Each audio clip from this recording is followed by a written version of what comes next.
एक संकल्प के साथ, जीवन को लगाने के संकल्प के साथ मैं इस केंद्र का एक सदस्य होने के नाते आप सभी का यहाँ पर एक स्वागत करता हूँ।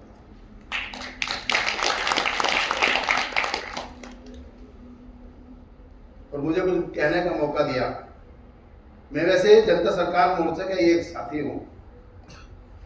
ये अलग बात है कि सक्रिय उस तरह की भूमिका आपकी तरह नहीं निभा पा रहा, क्योंकि थोड़ी दूसरी जिम्मेवारियां भी है। सबसे पहले तो मैं ईश्वर से प्रार्थना करूंगा कि जनता सरकार मोर्चे के अंदर जो थोड़ा भी मतभेद हुआ है,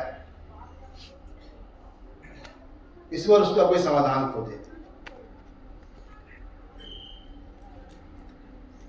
क्योंकि लड़ाई बड़ी है और लड़ाई जिनसे लड़नी है वो भी बहुत मजबूत लोग हैं।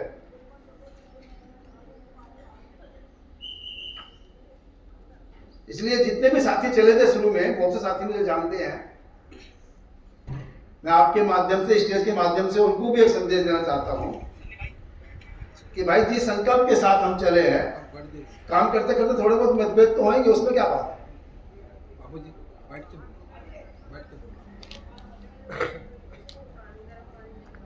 पर वो मतभेद इतने बड़े भी नहीं है जितने बड़े काम हमको करने हैं। और मतभेद होना अच्छी बात है, कोई दिक्कत थोड़ी ना उसमें। तो उसको समेटते हुए हम सब मिलके कैसे काम करें, ये हमको सीखना है, ये हमको समझना है।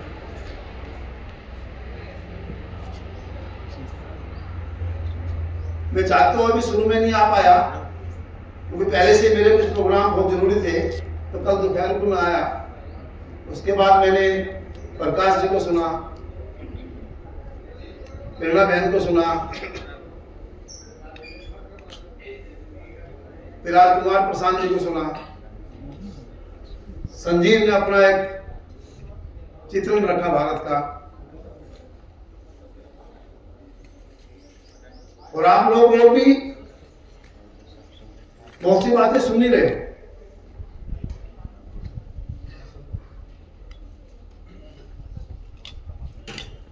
और मेरा अनुभव यह कहता है कि अगर लंबी लड़ाई लड़नी है और सही लड़ाई लड़नी है और मस्ती के साथ लड़नी है, तो जीवन में कुछ मूल्य धारण करने पड़ेंगे। दो विचारधारा है इस समय दुनिया में, दो सोच है इस समय दुनिया में। ये लड़ाई सोच की है, विचारों की है। आप किधर खड़े हो ये आपको तय करना है। एक सोच कहती है कर लो दुनिया मुट्ठी में, मेरे सुख में सबका सुख। कर लो दुनिया मुट्ठी में, मेरे सुख में सबका सुख। और दूसरी सोच कहते हैं कि सबके भले में मेरा भला, सबकी खुशी में मेरी खुशी। सब जीतेंगे तो हम भी जीतेंगे। ये कहता है मैं जीतूंगा सब जीतेंगे। ये दो धाराएं हैं। अब इस धारा में से आप अगर पहली धारा चुनते हो कि मैं जीतूंगा सब जीतेंगे, तो इसमें लड़ाई होगी, इसमें युद्ध होंगे और उसमें संकट ही संकट आएंगे। इससे समाधान कुछ नहीं निकल देगा, क्योंकि हर एक कोई जीतना चाह रहा है, हर एक कोई जीतना चाह रहा है ना। और जीतेगा जब भी जब दूसरे को मारेगा, दूसरे को हराएगा, तो सारी ऊर्जा हमारी हराने में लग जाएगी। जब सबके भले में मेरा भला, जीने दो जियो, इस कॉन्सेप्ट को आप पकड़ लोगे तो देखो दुनिया कैसी बनेगी। आपकी खुशी में मेरी खुशी, सबकी खुशी में मेरी खुशी, तो दुनिया कैसी बनेगी। सोचो आप, विचारो। तो अब आपको किधर खड़ा होना है या आपको तय करना है। मैंने तो तय कर लिया कि सबकी खुशी में मेरी खुशी, क्योंकि चाहे वो बाबा साहब अम्बेडकर हो, चाहे वो भगत सिंह हो, और चाहे वो गांधी हो, और चाहे वो और भी महापुरुष हो। जब उनसे पूछा कि अब तो देश आजाद होने वाला है, आप किस तरह का भारत देखना चाह रहे, तो एक ही बात कही थी कि आजाद भारत का स्वरूप जिसमें अंतिम व्यक्ति को जीवन की मूल आवश्यकता सम्मान के साथ मिलेगी तो हम मानेंगे देश आजाद हो गया वास्तव में। आज आप स्थिति देख सकते हो, एक तरफ 80 करोड़ लोग 5 किलो गेहूं और चावल के लाइन में लगे और दूसरी तरफ कह रहे कि हमारा देश चौथी अर्थव्यवस्था, तीसरी अर्थव्यवस्था बन रहा है। इतना बड़ा विरोधाभास है, इतना बड़ा विरोधाभास है। और ये किसी व्यक्ति के ऊपर बात नहीं है, ये सवाल है, ये सोच की बात है। एक तरफ कहते हैं कि इस देश में चाहे अरबपति एक भी ना हो, पर अंतिम व्यक्ति को जीवन की मूल आवश्यकता कैसे सम्मान के साथ मिले, ये सपना था हमारे शहीदों का। और दूसरी तरफ आज 80 साल होने वाले हैं देश आजाद हुए, 80 करोड़ लोग 5 किलो गेहूं के लिए लाइन में लगे। 5 किलो गेहूं कितने का? 150 रुपए का, 150 रुपए का। डूब के मरने वाली बात है यार कि हम 5 किलो गेहूं के लिए भी कमा सकते हैं क्या? इतने नालायक हैं हम? हमारे नेतृत्व में हमारे अंदर सम्मान नहीं जगाया, स्वाभिमान नहीं जगाया। हमको भिखारी समझ लिया कि फेंको और वोट लो, फेंको नोट लो, फेंको वोट लो। एक तरफ ये भारत बनता जा रहा है, इस भारत में मुट्ठी भर लोग हजारों करोड़ रुपए रोज कमा रहे हैं और दूसरी तरफ 400-500 रुपए रोज की भी गारंटी नहीं है। तो आप किस तरफ खड़े हो? आप कौन से भारत की तरफ खड़े हो? सवाल ये है, ये हमें अपने आप से पूछना चाहिए।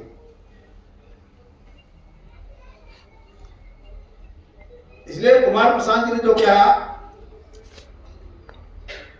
कि सुनना एक कला है, सामने वाला कुछ बात बोल रहा है उसको सुना ध्यान से, सुनना पहली बात है, समझना दूसरी बात है, जीना तीसरी बात है और समझाना तो चौथी बात है ना? सुनना पहली बात है, समझना दूसरी बात है कि सामने वाला क्या कह रहा है, उसमें क्या सार है, और जीना तीसरी बात है। समझेंगे तो जिएंगे और समझाना तो चौथी बात है। आजकल क्या हो रहा है, कुछ सुना, कुछ रट लिया और समझाने चल दिए, ना समझा ना जिया। इसको मैं बोलता हूं कभी कभी अपनी भाषा में, एक कहानी सबने सुनी होगी, शिकारी आएगा, जाल बिछाएगा, दाना डालेगा और फंसना नहीं। शिकारी आया, जाल बिछा दिया, दाना डाल दिया, तोते फटाफट आके जाल में दाना चुनना शुरू कर दिया। शिकारी ने पिंजरा फैस लिया, जाल में फंस गए और फिर भी गा रहे हैं शिकारी आएगा, जाल बिछाएगा, दाना डालेगा और फंसना नहीं, और सारे फंस चुके। तो शायद हमारी भी सारी स्थिति यही होगी। भारत माता की जय, भारत माता की जय, बोलते रहो जय। भारतीय संस्कृति की जय, भारतीय संस्कृति की। पर है क्या ये संस्कृति? भारत है क्या? उसको बिना समझे, बिना जिए कैसे बना दोगे? कैसे बना दोगे? मुझे दुख होता है जब स्कूल का बच्चा आज पढ़ता पढ़ता अच्छे स्कूलों का आत्महत्या करता है। आजकल टीवी में खूब न्यूज आ रही, अच्छे स्कूलों के बच्चे 8वीं 9वीं 10वीं 12वीं क्लास के आत्महत्या कर रहे हैं। फिर IIT के बच्चे आत्महत्या कर रहे हैं, फिर DM और जज तक आत्महत्या कर रहे हैं।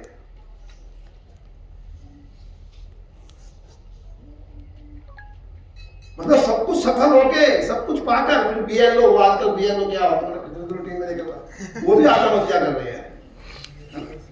सब कुछ सफल होके आत्महत्या कर रहे हैं।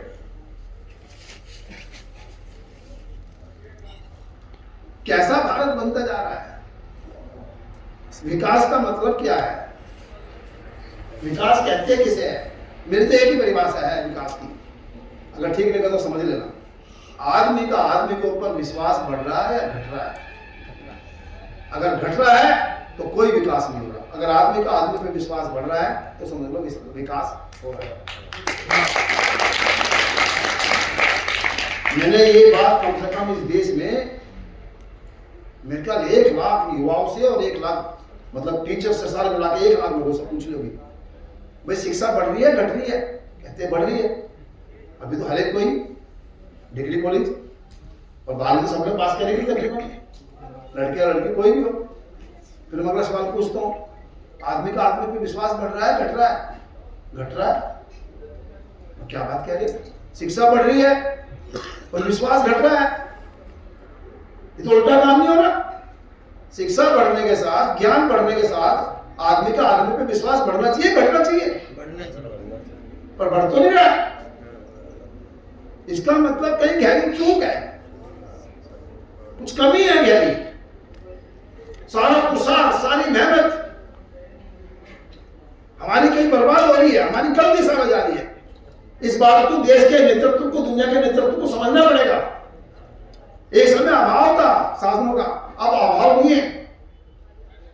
अब तो जितनी आवश्यकता है मनुष्य की उससे 6 गुना ज्यादा फालतू है।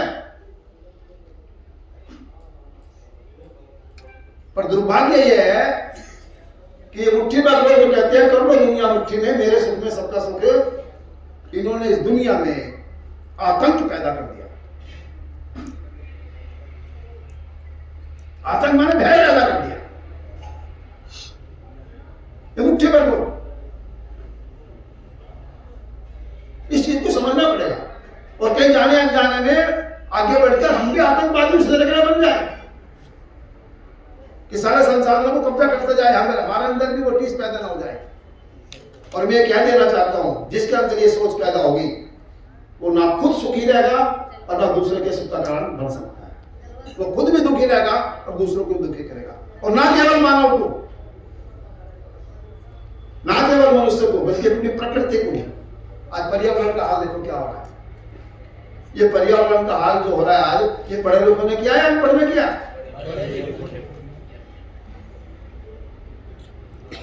बड़ा अजीब लगता है। अरे किस लिए पढ़ रहे हो भाई? आदमी का आदमी पे विश्वास घट रहा है, आदमी का प्रकृति के साथ विश्वास घट रहा है। धरती जीने लायक नहीं, पानी जीने लायक नहीं, हवा जीने लायक नहीं। एक आदमी दूसरे से भयभीत है, विश्वास नहीं।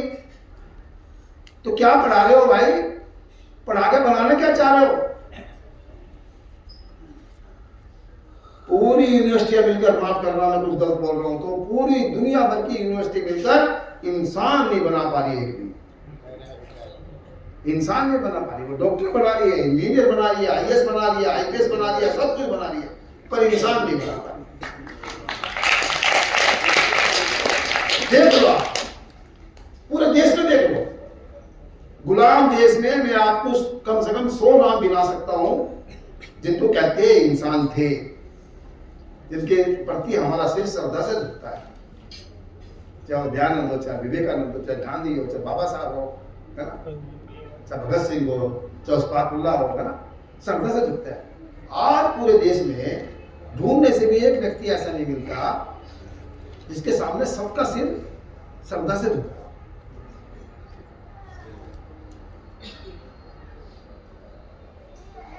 कैसा विकास, कैसा भारत।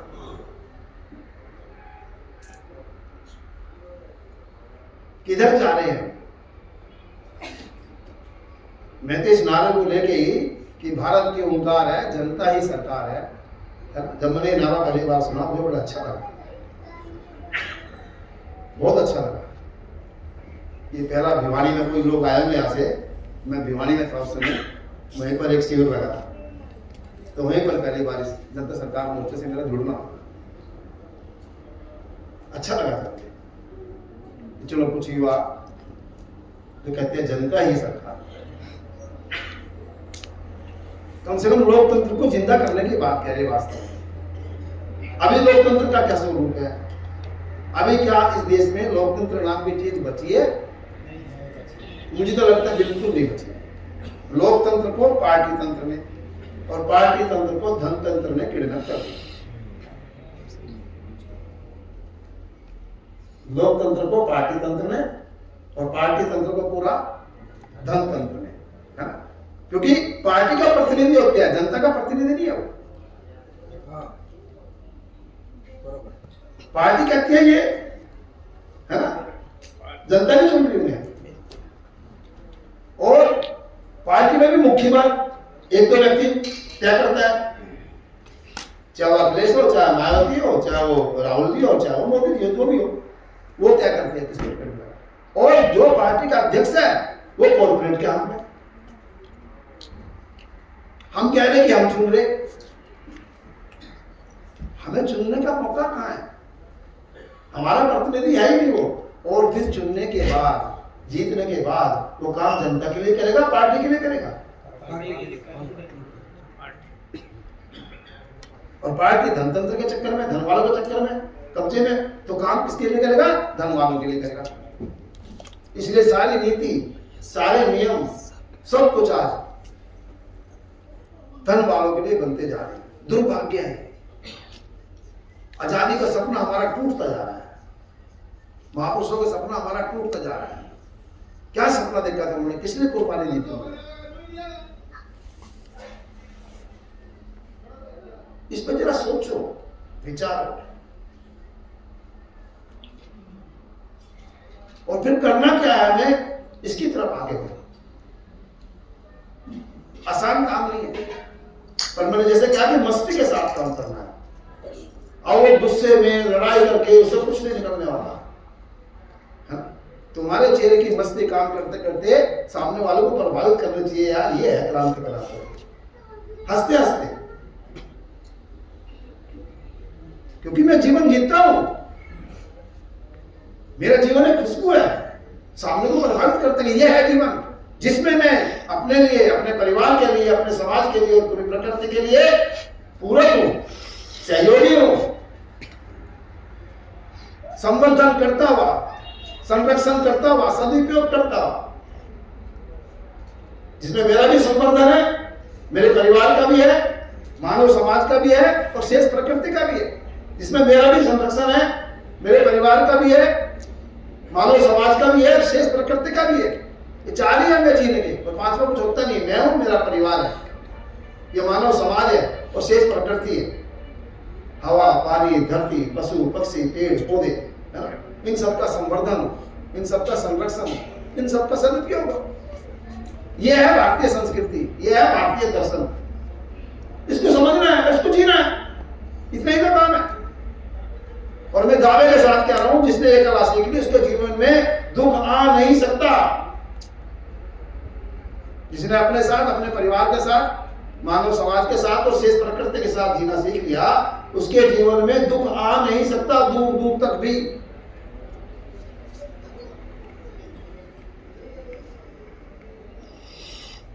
तो सोच बनानी पड़ेगी अपनी। सोच बनाओगे तो टिकोगे, जियोगे और दूसरों को जिला भी पाएंगे। सोच हमारी है नहीं, खाली नारे लगाते रहेंगे तो उससे तो समाज नहीं बनने लगेगा, उसे समाज की सरकार भी नहीं बनने, और उससे हम चुनौती भी नहीं दे पाएंगे सामने वाले। हमारा रास्ता उनको भी हराने का नहीं है, हमारा रास्ता उनको भी हराने का नहीं है, पर उनके सामने सही सोच आए नहीं शायद। उनको लगता है कि जिसके पास जितनी ज्यादा गाड़ी होगी, जितने बड़े बड़े मकान होंगे, जितनी जहाज की यात्रा करेंगे तो वो अपने सुखी हो जाएंगे। मैं आपको क्या देना चाहता हूं, साधनों से सुविधा मिल सकती है, सुख नहीं।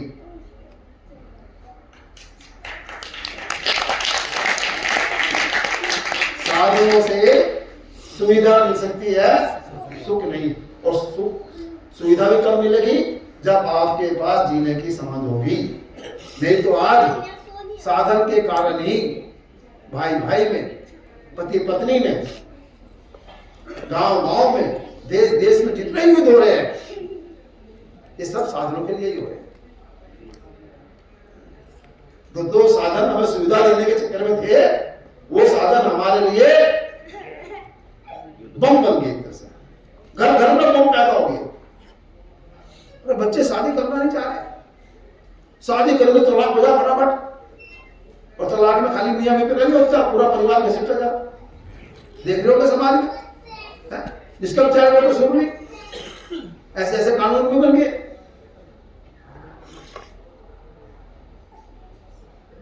क्या थे हम, क्या हो गए और क्या होंगे अभी। आओ विचारे आज मिलकर, ये बात है सभी। क्या सपना था भारत का, क्या सोचते थे हम, क्या सपना था शहीदों का, और क्या बनते जा रहे हैं हम, क्या बना दिए गए, क्या बना दिए गए। बिल्कुल ठीक कह रहे, बनते नहीं जा रहे, बना दिए गए। बिल्कुल ठीक कह रहे। आने वाले में साधन से सुविधा मिल सकती है, सुख नहीं। और एक बात बता दूं आपको, साधन जो है शरीर की आवश्यकता है। साधन किसको चाहिए? भोजन शरीर को चाहिए, कपड़ा शरीर को चाहिए, है ना। गर्मी लगी तो पंखा शरीर को चाहिए, ठंड लगी तो ये गर्म कपड़े किसको चाहिए? शरीर को। पर मेरी आवश्यकता क्या है, मुझे क्या चाहिए? दो भाग है मनुष्य के, दो भाग है, समझो इस बात को। एक मैं हूं और एक मेरा शरीर है ना। मेरा हाथ कहते हैं ना, मेरी आंख, मेरा काम, ये मैं कौन है? इसको कभी जानने की कोशिश की है? शायद नहीं की हो। अच्छी बात है, ये तो अच्छी बात है, क्योंकि करता ही आदमी। ये मैं कौन है? शरीर को तो देख लिया, शरीर के लिए सारी पढ़ाई कर रहे हैं, शरीर के लिए सारी मेहनत कर रहे हैं, है ना। शरीर को सारी सुविधा जुटा रहे हैं और पूरी जिंदगी बिता रहे हैं। पर मैं कौन है? मेरी आवश्यकता क्या है? मुझे क्या चाहिए? मुझे क्या पाना है? शरीर को तो साधन चाहिए, पर मुझे क्या चाहिए? एक शब्द है विश्वास। ये विश्वास मेरी आवश्यकता है, मेरे शरीर की आवश्यकता है। ये विश्वास मेरी आवश्यकता है, मेरे शरीर की आवश्यकता है। बोलो, मेरी आवश्यकता। विश्वास तो घट रहा है तो मैं मर रहा हूं, मेरी आवश्यकता तो पूरी नहीं हो रही। सम्मान मेरी आवश्यकता है, मेरे शरीर की आवश्यकता है। सम्मान मुझे चाहिए, मेरे शरीर को चाहिए, मुझे चाहिए।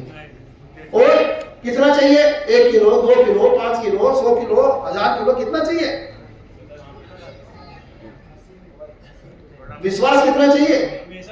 हमेशा चाहिए, निरंतर चाहिए। कमाल की बात देखो आप, शायद ये सवाल कभी नहीं खुलेंगे आपके सामने। जो मेरी आवश्यकता है, विश्वास और सम्मान, वो हर पल चाहिए, हर क्षण चाहिए।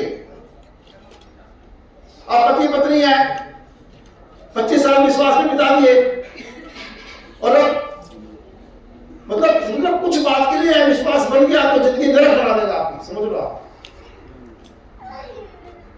एक पल लगता है, विश्वास टूटा और जिंदगी खत्म। कितना तनाव बन जाता है, झेलना पड़ता है। जो झेल रहे उनको पता है। तो जो निरंतर चाहिए उसके लिए कुछ प्रयास ही नहीं है, उसके लिए समझ भी नहीं है ना। और जो सीमित मात्रा में चाहिए उसके लिए दौड़े जा रहे हैं। रोटी निरंतर चाहिए, आवश्यकता के अनुसार चाहिए। एक गर्म कपड़ा निरंतर चाहिए, आवश्यकता के अनुसार चाहिए। मकान निरंतर चाहिए, आवश्यकता के अनुसार चाहिए। एक काम निरंतर चाहिए, आवश्यकता के अनुसार चाहिए। जो आवश्यकता के अनुसार चाहिए और सीमित मात्रा में चाहिए, उसके पीछे दौड़ लगा रहे हैं, भाग रहे हैं पूरी तरह, एक दूसरे को मारने को तैयार है। पर जो निरंतर चाहिए, हर क्षण चाहिए, उसका पता ही नहीं। विश्वास, सम्मान, स्नेह, प्रेम पता ही नहीं है।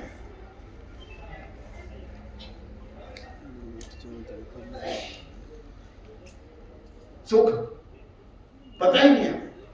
साधनों में सुख ढूंढ रहे। साधन में सुख नहीं मिलता भाई, साधन में सुविधा मिलती है। सुख मन की स्थिति है, समझ की स्थिति है।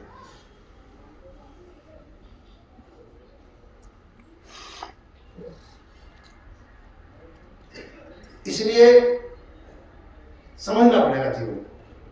और मैंने फिर क्या, मैं बार बार कहूंगा, समझोगे तो मस्ती के साथ काम करोगे, मस्ती के साथ जीओगे, और आपकी मस्ती ही क्रांति करेगी।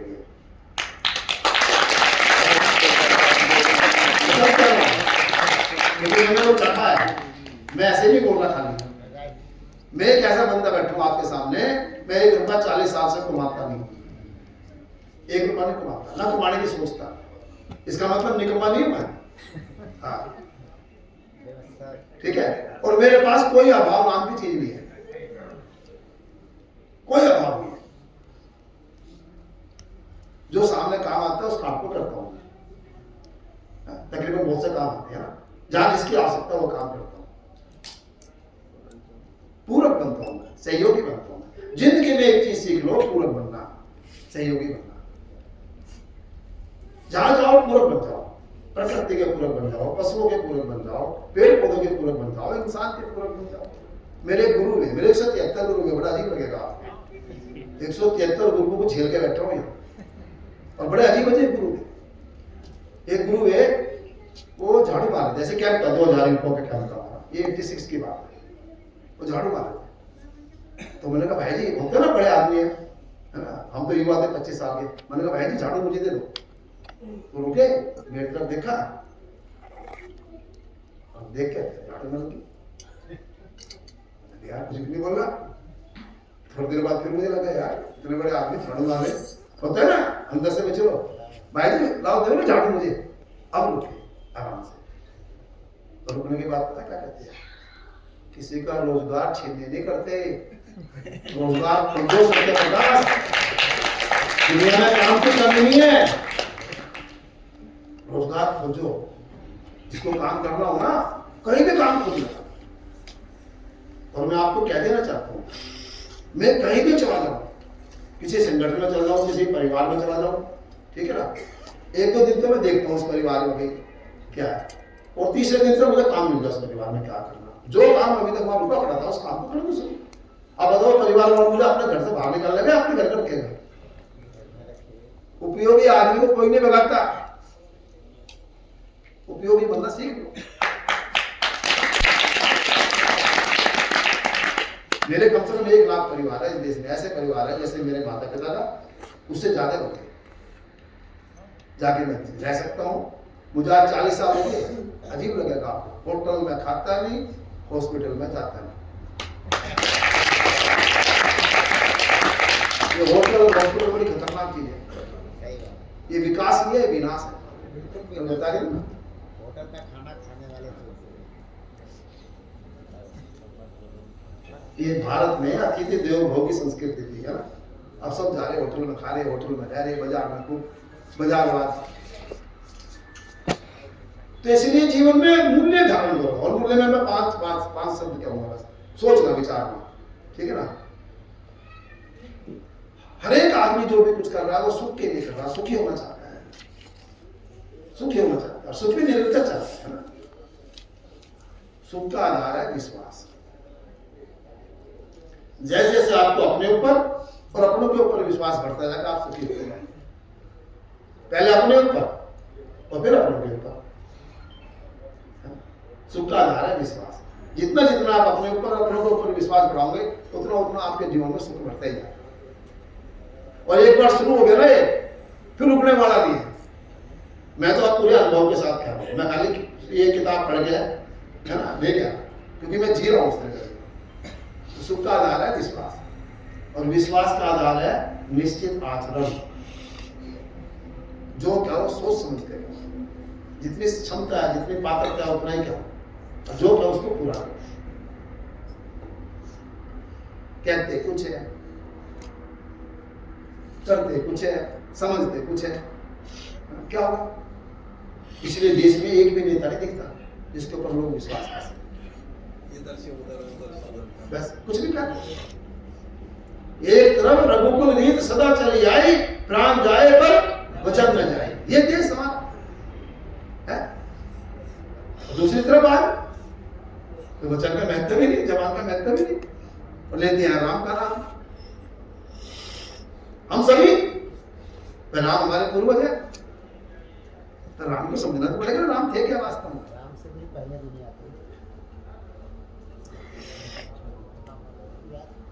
तो सुख का आधार है विश्वास, विश्वास का आधार है निश्चित आचरण।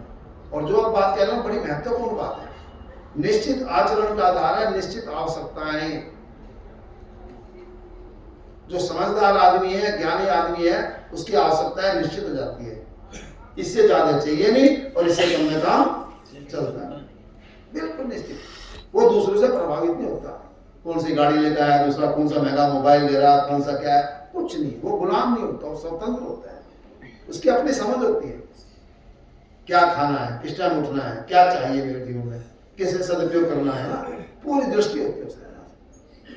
तो निश्चित आवश्यकता है, और निश्चित आवश्यकताओं का आधार है निश्चित समझ। निश्चित समझ, अस्तित्व में सब कुछ निश्चित है, इस ब्रह्मांड में सब कुछ निश्चित है, नियम से है, नियंत्रित है और संतुलित है। उस व्यवस्था को समझना पड़ेगा कहीं, इस अस्तित्व की ब्रह्मांड की व्यवस्था को समझना पड़ेगा। इसमें सब कुछ निश्चित है, नियम से है, नियंत्रित है और संतुलित है। काफी कोशिश की मैंने समझने के लिए, भी लगा हूं, पर जितना जितना समझते जाता हूं आनंद आता है। कितना मस्ती भरा जीवन है मुझसे, मैं आपको कह नहीं सकता। और मैं तो कहता हूं अपने बच्चों से जहां मैं बात करता हूं, पता आपको मनुष्य जीवन का लक्ष्य क्या है? कोई बताया? एक जना बताया कोई? क्या लक्ष्य है? लक्ष्य है स्वयं को जानना। स्वयं को जानना। अच्छा ठीक है, बस एक सही बोल। धर्म अर्थ काम मोक्ष। ठीक है, और मैं क्या कहता हूँ आंसू आप बता दीजिए आपको। कमाना ही कमाना। हाँ ठीक है, बोलो ठीक है। मैं क्या कहता हूँ, मेरी बात सुनो। मनुष्य जीवन का लक्ष्य है भगवान बनना। भगवान के बच्चे भगवान ही बनेंगे, इससे कम में काम चलता नहीं है। एकमात्र लक्ष्य है भगवान बनना। और कोई मुश्किल नहीं है भगवान बनना, ये बता दूं आपको। लग रहा है बहुत मुश्किल बात है, कोई मुश्किल नहीं। मैंने तो हजारों बच्चों को तैयार कर दिया।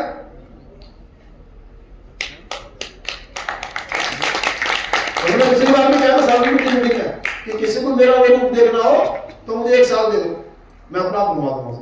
और 1 रुपया घर से लेके नहीं आए,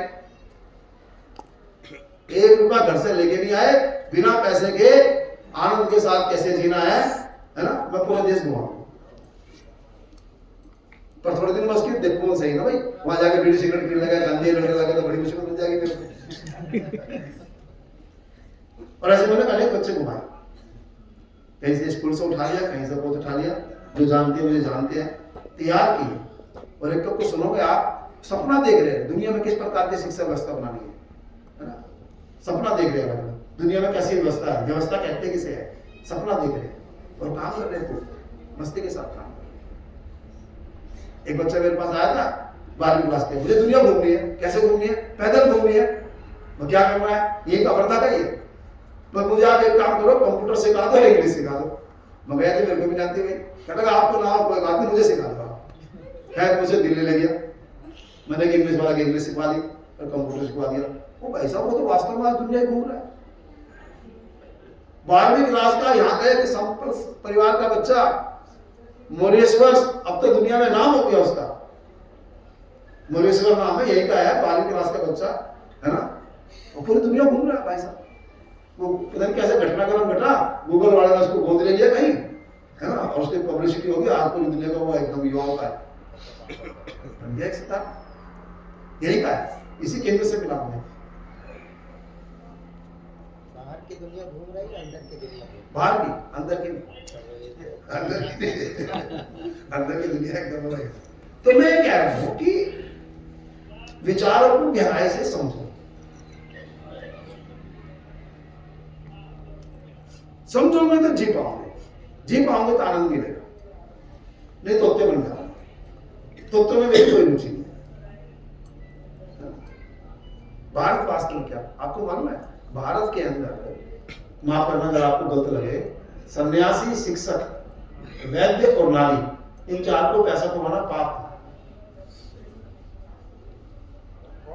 है। सन्यासी, शिक्षक, वैद्य और नारी, क्योंकि इनके काम की कीमत हो ही नहीं सकती। आप देखो ध्यान से, हो ही नहीं सकती। इन 4 खुद सोचो आप, इन 4 के काम की कीमत हो ही नहीं सकती। पहले कभी सुना आपने ये बात? भारत बनाने चले हैं, भारत को जानते नहीं, कैसे बनेगा भारत में?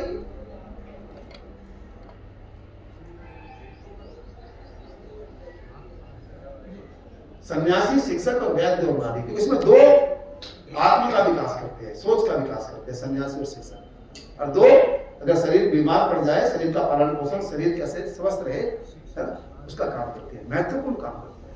शरीर भी चाहिए और मैं भी चाहिए। शरीर बहुत स्वस्थ रह नहीं सकता बिना मेरे स्वस्थ हुए। मेरी सोच में दुर्गंध है, मेरी सोच में विश्वास है, तनाव है। आज बीमारी का सबसे बड़ा कारण है तनाव, सबसे बड़ा कारण है तनाव। चाहे वो ब्लड प्रेशर हो, चाहे वो क्या क्या हार्ट अटैक हो रहा हो, मानसिक मुश्किल, सब बहुत सी बीमारी, मैं तो नाम भी याद नहीं करता इनसे, कोई मतलब नहीं। सबसे बड़ा कारण मैं बैठा हूं आपके सामने, भाई कोई योगा नहीं करता, हाँ फावड़ा जरूर चलाता हूँ, उसको योगा मानना तो कोई बात नहीं, पर बहुत से लोग उसको योगा नहीं मानते, कोई योगा नहीं करता, ठीक है, कोई स्पेशल क्लास नहीं, हाँ 3-4 घंटे कुछ जो भी काम होता है कहीं भी परिश्रम करता हूँ अपनी मस्ती से, ये पसीना आ जाए एक बार, कपड़े अपने आप नाम धोता हूँ। ये मशीन जो कपड़े धोती है ना, ये रोग की जड़ है। आप सिर्फ अपने कपड़े अपना धो, आज 1 घंटा मैं कह रहा हूँ 25% बीमारी खत्म, मशीन से नहीं, हाथ से। ये सारी वर्जिश होगा, मेरा अनुभव है, सारी वर्जिश होगा। मैं जैसे क्या है, कलेक्टर ने जाकर अपने घर में धोना शुरू कर दिए, उसकी पत्नी का फोन आया मेरे पास, क्या सीखा? तो चीजें समझनी पड़ेगी, कुछ समझोगे सचमुच मजा आएगा। और ये जनता सरकार मोर्चा से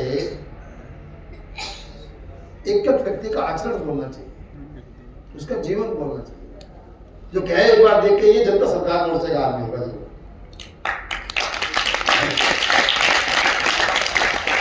मैं तो इस उम्मीद के साथ जुड़ा हूं इससे कि लोग देखेंगे कि ये जनता सरकार मोर्चा का आदमी होगा, जो झूठ नहीं बोलेगा, जो लालच में नहीं फंसेगा, कितने बड़े से बड़ा लालच आ जाए, जो बिकेगा नहीं, जो झुकेगा नहीं, जो डरेगा नहीं, जो स्वतंत्र होगा, जिसके पास अपनी सोच समझ होगी, जिसको जीना आता होगा, जो दूसरों से प्रभावित नहीं होगा, प्रेरित जरूर होगा, प्रभावित नहीं होगा, प्रेरित होगा। और फिर जो आज वर्तमान को समझ के वर्तमान में क्या करना है उस काम को करेगा। मैं एक बात और क्या दूं, हालांकि बड़ा मुश्किल सा काम है, कुछ शायद ठीक भी ना लगे, पर क्या दूं, क्या नहीं करें। अगर जिंदगी में कुछ करना है, 2 छलांग लगानी पड़ेगी, कुछ करना है या पाना, 2 छलांग। और जो भी बात कह रहा हूं मैं अपने अनुभव के साथ कह रहा हूं, मैं खाली ये नहीं किताब पढ़ के कह रहा हूं, किताब में मिलने की भी नहीं, ये जो मैंने अपने जीवन में सीखी वही कह रहा हूं। 2 छलांग लगानी पड़ेगी। एक छलांग माता पिता से, खून के रिश्तों से आगे बढ़ना पड़ेगा। मेरा एक स्लोगन है, घर को छोड़ना नहीं और घर तक रुकना नहीं। घर को छोड़ना नहीं, बिल्कुल नहीं, जो घर छोड़ता है तो कुछ नहीं कर पाएंगे, पर घर तक रुकना भी नहीं। जैसे हम अपने घर वालों से प्रेम करते हैं, ऐसे इस प्रेम के दायरे को बढ़ाते जाओ। जैसे हम अपने परिवार वालों को सुखी देखना चाहते हैं, इस दायरे को बढ़ाते जाओ, कम से कम भारत तक तो बढ़ाई लो। घर को छोड़ना नहीं और घर तक रुकना नहीं। दूसरे छलांग जो बहुत मुश्किल है, बहुत मुश्किल है, गुरु ग्रंथ और संप्रदाय। गुरु ग्रंथ और संप्रदाय, मैंने 173 बुक देखो, छलांग मारता गया, चिपका नहीं है। एक गुरु बना लो तो हो जाएगा ना, एक दूसरे काम चलता, एक दूसरे जो लेना था ले लिया, उसका सम्मान करता आगे बढ़ गया। तो गुरु ग्रंथ और संप्रदाय एक समय तक जैसे माता पिता बच्चे के लिए पूरक है, उसके बाद ये सबसे बड़े बाधक भी है उसके विकास में। इसलिए मैं कहता हूँ 15 साल तक तो बच्चा आज्ञाकारी, और 15 साल के बाद जो बच्चा आज्ञाकारी होगा जिंदगी में कुछ नहीं कर सकता। 15 साल के बाद चाहिए समझदारी, उसकी अपनी समझदारी है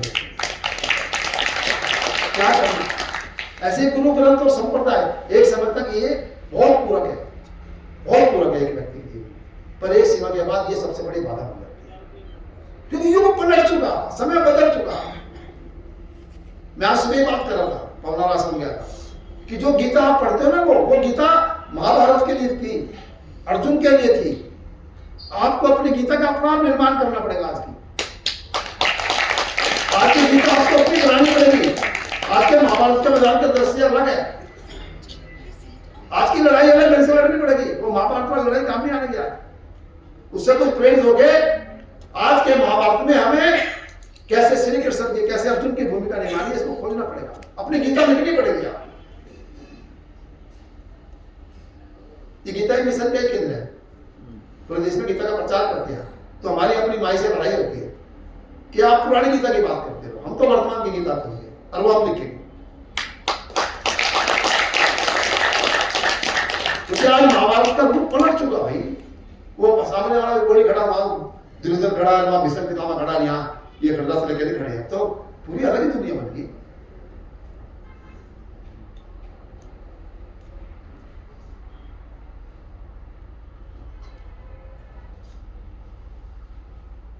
इसलिए अपने आप को स्वतंत्र करना पड़ेगा,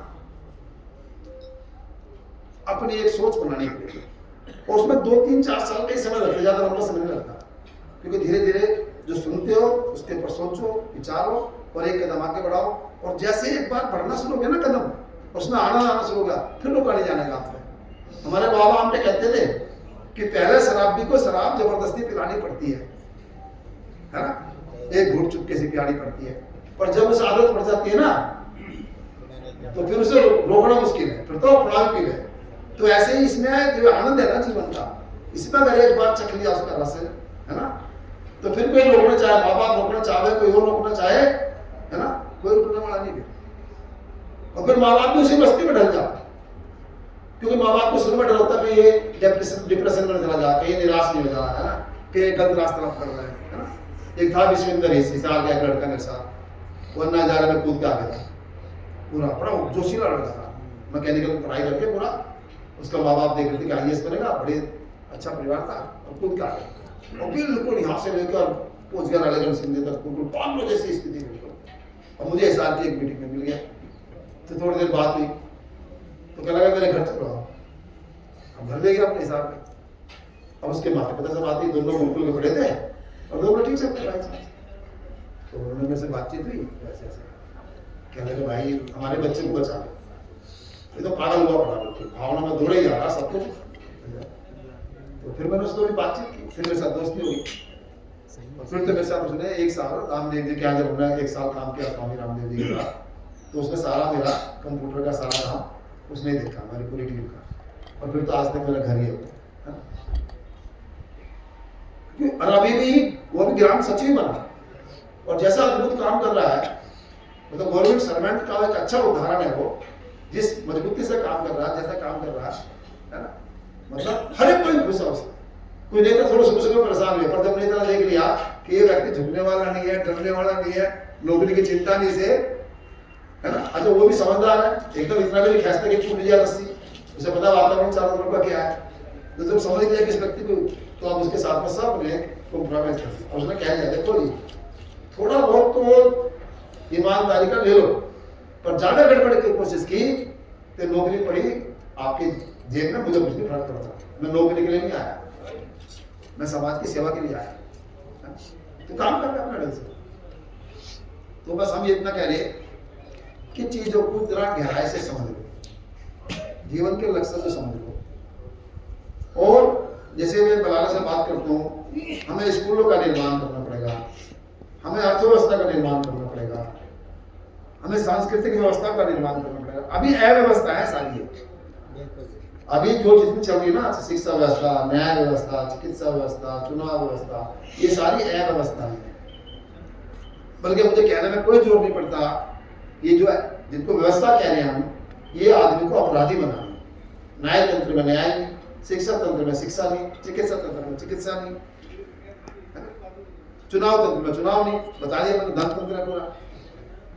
तो इसका निर्माण करना पड़ेगा, और उसमें हजारों में लाखों युवक चाहिए, पर उनकी अपनी समझ तो बने ना। तो समझ बनाने का देवता से कई बार बातचीत हुई, वो कह रहे ठीक है आगे उस काम में लगेंगे, हमारे बहुत से साथी काम कर ही रहे हैं इस ग्रुप में, तो हम लगेंगे सब।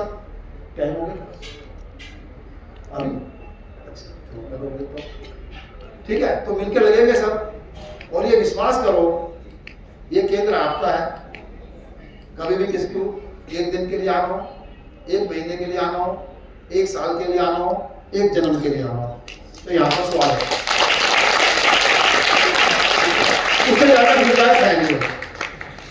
1 दिन, 1 महीना, 1 साल, 1 जन्म, उससे ज्यादा गुंजाइश है नहीं। आपका स्वागत है ना, कभी भी आओ, यहाँ हमारे रवि भाई है, हमारे किशोर भाई है, और ऐसे और भी मित्र हैं हमारे। ये जीवन जीने वाले लोग हैं। अच्छा, ठीक। तो ये सब मित्र यहाँ पर है। महीना रहो, खुशबू आएगी, वास्तव में जीना आएगा, विश्वास बढ़ेगा अपने ऊपर। ये ऐसे लोग हैं जो 1 रुपया नहीं कमाते, 30-30 साल से जानता हूँ मैं, और देश में खूब काम कर रहे हैं, कमाने की सोचते भी नहीं, पर क्योंकि इनके पास इतने हुनर है। आप उस किशोर जो गीत गाता ना, उसके हुनर सुनोगे, कौन सा काम ऐसा है जो दुनिया में वो नहीं कर सकता। बीएससी है वैसे पढ़ाई तो, पर उसके अलावा लुहारी, बढ़ई, कारपेंटरी, चिनाई, प्लम्बरिंग, कपास उगाने से लेकर कपड़ा बनाकर बना देगा आपको, सारा काम जानता है। रसोई में तो मास्टरी है ही। मैं कह रहा कौन सा काम ऐसा है, तो ऐसे बन जाओ भाई। फिर बताओ आपको कौन नकारेगा, किसकी हिम्मत है नकारने की? हाँ, उपयोगी। एक और राहुल संस्कृत्यान का नाम सुना किसी ने? राहुल संस्कृत्यान जी। उसने सिर्फ एक ही बात कही थी, 4-5 ऐसे हुनर सीख लो जो दुनिया में कहीं भी जाओ, है ना, आपकी आवश्यकता हो सके। मैंने तो वही सीखे थे बात में, 4-5 हुनर सीख लिए, कहीं भी जाओ। मैं बेरोजगार हुई क्योंकि मुझे पता है घर में ये आवश्यकता जरूर होगी, खोज लेता हूँ काम। तो मैं भी अपने आप को रोकता हूँ, क्योंकि संजीव भाई खड़े होगी, फिर कभी बात करेंगे, कोई बात नहीं। हाँ, तो रवि भाई ये इस केंद्र की एक उपज है, पिछले 30 साल से इस केंद्र से जुड़ा है, महाराष्ट्र का रहने वाला है और जीवन को जीता है अपने गांव की। इसके बाद अपने गांव की पूरा एक ग्राम स्वराज्य कैसे रूप हो सकते हैं उसको लेकर काम कर रहे हैं कई साल से, और बड़ा अच्छा रूप दिया है उसको। और पिछले दिनों इसने पूरे महाराष्ट्र में एक साइकिल यात्रा की, उस क्षेत्रों को लेकर तालुका स्वराज्य की किताब भी लिखी है कि कैसे तालुका को अच्छा बनाना, तालुका का कैसे अपना स्वराज्य आए, है ना, उसके ऊपर काम किया है, काफी गंभीरता से काम किया है और बहुत अच्छा लगता है। ये तो अपने गांव में जाकर बैठ के मैंने से एक ही बात कही, भाई तू बैठने के लिए जन्म नहीं हुआ, तेरा जन्म हुआ घूमने के लिए, वो निकल गाँव से बाहर। मैं गाँव में जितनी निकला की उसने थोड़ी सी मेरी बात मानी, निकला है। और ये आपको सुनेगा, बड़ी कड़क आवाज है, दिखने में जरूर पतला सा लग रहा। तो मैं स्वागत कर रहा हूँ रवि भाई का, अपनी बात रखिए। आप सबने बहुत ध्यान से सुना।